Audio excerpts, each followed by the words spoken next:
What's up, everybody? Tyson Roush, Let's Talk Jets Radio. Thank you to everybody that's been watching our videos and joining us in our live streams. We definitely appreciate it. The news of the day is that the Philadelphia Eagles fired head coach Doug Pederson, and based on his relationship with Joe Douglas, there is a belief that he could be on the top of the Jets' wish list.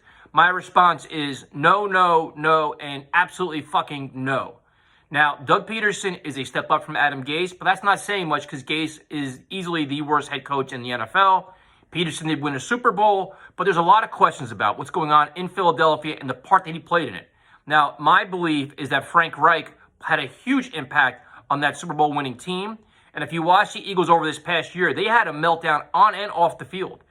Carson Wentz regressed. The offense went backwards. Now, I understand injuries played a big part of this, but Doug Pederson's game management, time management, his feel for the game is all ridiculously questionable. He clearly lost the locker room at the last game of the season. They had no choice but to fire him.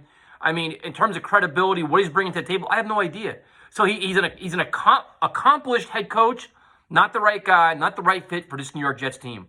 And I could not be more against this idea. I'd rather have an unproven first-time coordinator than knowing what I'm getting from a coach that's getting run out of town in Philadelphia. He's getting run out of town. Let's call it what it is. You can call it a power struggle. You can call it whatever you want. The offense failed. The quarterback on a monster contract is a complete mess. Sound familiar? Getting run out of town, quarterback's a mess, your offense is a mess. What does that sound like to you? It sounds like the Jets situation. We just got out of this. Like, when the Jets hired Adam Gase, there were so many friggin' red flags that McHagnon and Chris Johnson ignored. This is the same situation, but the only difference is Joe Douglas actually knows Doug Pederson, so they're buddies. So if the Jets want to sell us Super Bowl winning coach a couple of years ago, talk about this year, this past year, and why he's getting fired and all the problems they have. The guy's not a good coach. He's just not.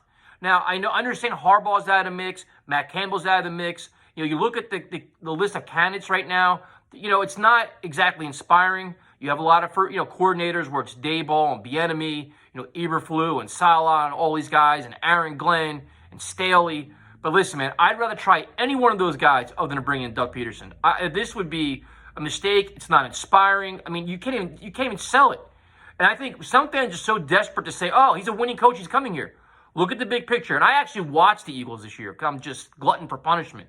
Ask any Eagle fan their honest assessment of Doug Pederson. It's not going to be good. It's really not going to be good. So for me, it's going to be a headline. And when you see guys like Daniel Jeremiah and everybody else, Jay Glazer, all supporting it and reaching out, it makes you wonder if this is already a foregone conclusion.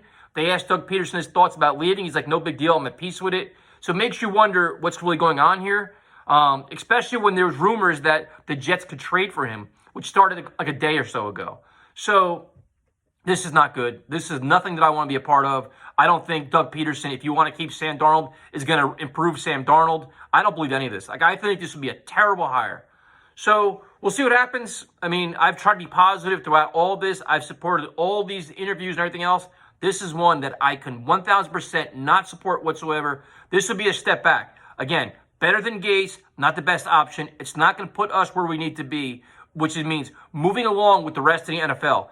Having a young quarterback and developing him, whether it's Justin Fields, Wilson, or even doubling down with Darnold. I don't think Doug Pederson's the guy to get us where we need to be. I don't think he can handle a game. I don't think he can handle this media in this market with the state this team is in right now.